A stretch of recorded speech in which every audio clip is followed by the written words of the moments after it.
to say anything to those people? I would say don't do it. That's terrible, because I'm going to bring this country together.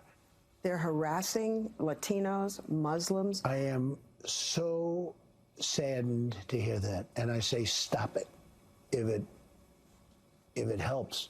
I will say this, and I'll say it right to the camera, stop it.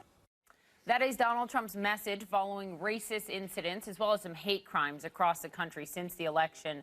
You've seen thousands of Americans taken to the streets in protest following the election. And the question now is, what can the president-elect do to help, to turn down the temperature? Let's talk about it with CNN political commentator Anna Navarro, and also Richard Cohen, president of the Southern Poverty Law Center, is with us, a legal advocacy group specializing in civil rights. Thank you guys very much for being here. So Leslie Stahl asked Donald Trump about these incidents on 60 Minutes. Let's take through some of them because there have been hundreds across the country. Let's name some of them so our viewers know what we're talking about. A Muslim student threatened with a lighter in Michigan. Trump with an exclamation mark written on NYU's Muslim prayer room door. Build the wall chanted at a Michigan middle school. In North Carolina, graffiti that read Black Lives, votes don't matter. There are many, many more of them. Nazi-themed graffiti in Philadelphia. I could go on and on.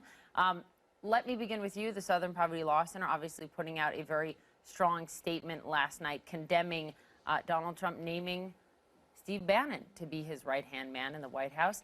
Breitbart, actually a headline on Breitbart yesterday, the news site that he ran, said that these were sort of media-created fake hate crimes. Your thoughts? Well, Trump wasn't much better last night on 60 Minutes. He said he had heard about one or two of these incidents, and the reality is there's been far more than 300 of them.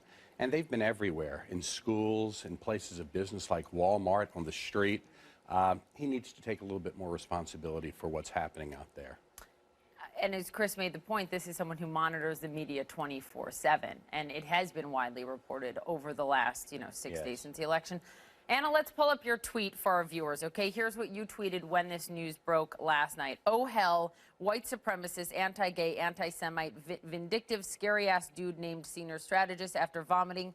Be afraid, America. The question becomes the normalization of this, right? So I had someone on my show last night comparing Steve Bannon on the right to, say, a David Axelrod on the left. You're a conservative, so you're not on the left going after him. Your thoughts? Look, I think that the appointments he makes early on are the first signal he's sending about what kind of president he's going to be. I think many of us are torn by the utter disdain that we have for candidate Donald Trump and the utmost respect we have for the office of the presidency of the United States. And we want to give this guy the chance. We want to extend an olive branch. We want him to extend one to us.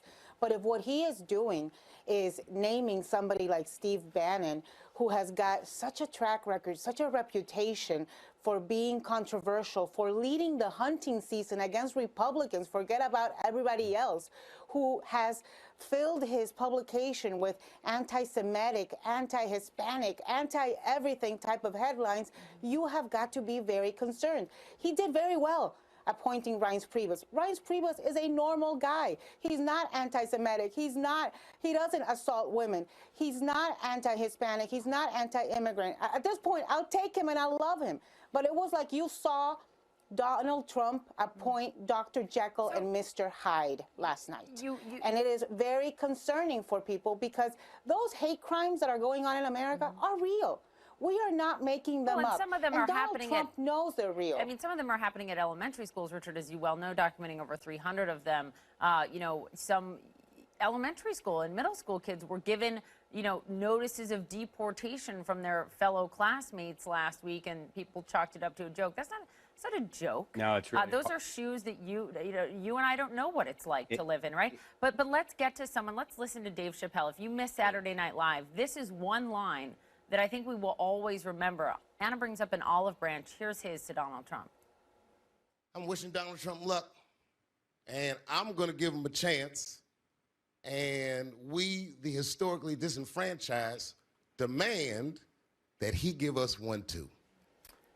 Donald Trump said when he became the president-elect, Richard, I will be the president for all Americans, and he said, I will bind the wounds of division. He has not come out and directly addressed these hate crimes, except for in that interview, or the protesters, frankly. He's tweeted about them at one point, calling them professional protesters, a few hours later saying he loves the passion. What would you like to see from the president-elect? Two things. First, he needs to publicly denounce bigotry in all its forms. Secondly, he has to walk the walk. He just can't talk the talk. He has to assure the American public that no members of his administration will be members of extremist groups, will have any extremist ties. And unfortunately, But with Steve the Bannon is already... he's already broken his pledge to the American public, I'm afraid. Anna, what do you want to see? I mean, you want this president to succeed. Many Americans have come out behind him and said, you know, it wasn't my choice, but I want what's best for the country. What can he do right now? I absolutely want him to succeed. This is my country too, and if he succeeds, the country succeeds. What do I want him to do? I want him to stop playing games and pretending that he doesn't know these hate crimes are going on out there, and I want him to really genuinely address his supporters. He did so last night, but he needs to do more. Donald Trump needs to understand that whether he's a racist or not, he peddled in this for the last 18 months. And he unearthed an ugly underbelly in America. He unleashed feelings of racism, of hostility, of sexism, of division that are now out there. Some of these folks feel legitimized and empowered by his election.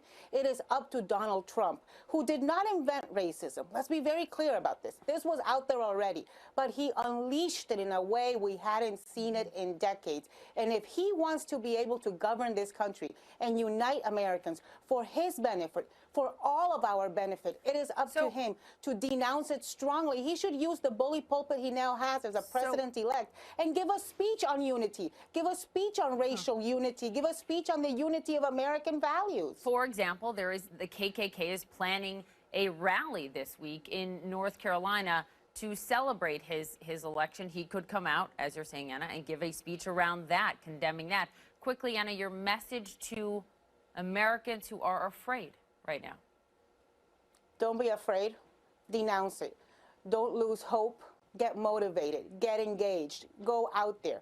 He's our president. We have to deal with him for the next 4 years, but that does not mean you lose your right to speak. That does not mean you lose your right to be an American. That does not mean you lose your right to protest. And you are not alone. There are a lot of people in America who will be watching your back, who will be standing in solidarity with you. So to the people who are legitimately afraid of a Trump presidency, you are not alone. And in Navarro, Richard Cohen, thank you very much. Thank you. Appreciate it.